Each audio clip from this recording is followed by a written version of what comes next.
Kaya nga kasabihang, ibang usapan kapag ang babae na talaga ang sumuko. Ibig sabihin, wala nang talaga. Bakit?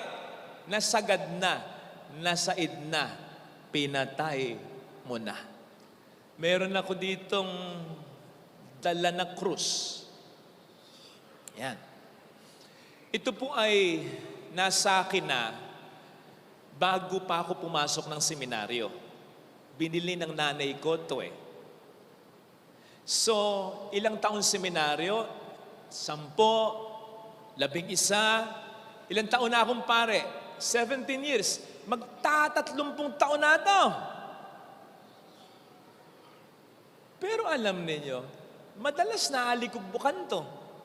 Alam ninyo, hindi ko nalilinis madalas to. Pero, iniingatan ko. Kita niyo yung hawak ko? Talagang ganyan ng hawak ko. Nung inilagay ko sa altar, nasa gitna. Tapos, inihiga ko. Pag nilalagay ko to sa bawat pasimano ng kumbentong napupuntahan ko, sinisigurado ko, malaki yung space niya. Kaya kapag nasagi, aksidente, hindi babagsak at mababasag. Iniingatan ko. Meron din akong basurahan. Hindi ko lang nadala. Ayun din, kasing edad nito. Basurahan yon. May basura araw-araw yon. Pero iniingatan ko.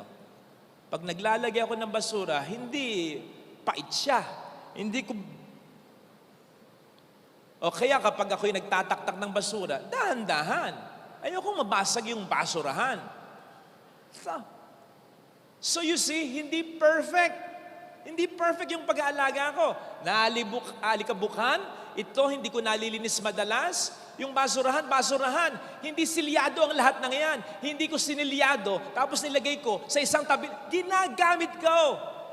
So may mga shortcomings ako, may mga imperfections ako, may mga pagkukulang ako sa mga gamit na ito. Pero, inaalagaan ko in such a way na ina-avoid kong makapag-commit ng major mistake that can break this. So you see, if you take good care of things, it will last. If you take good care of things, those things will last. Same thing can be applied in every relationship. You see, walang perpektong relasyon eh. Kasi walang perpektong tao. Pero, tatagal ang relasyon kapag iningatan mo.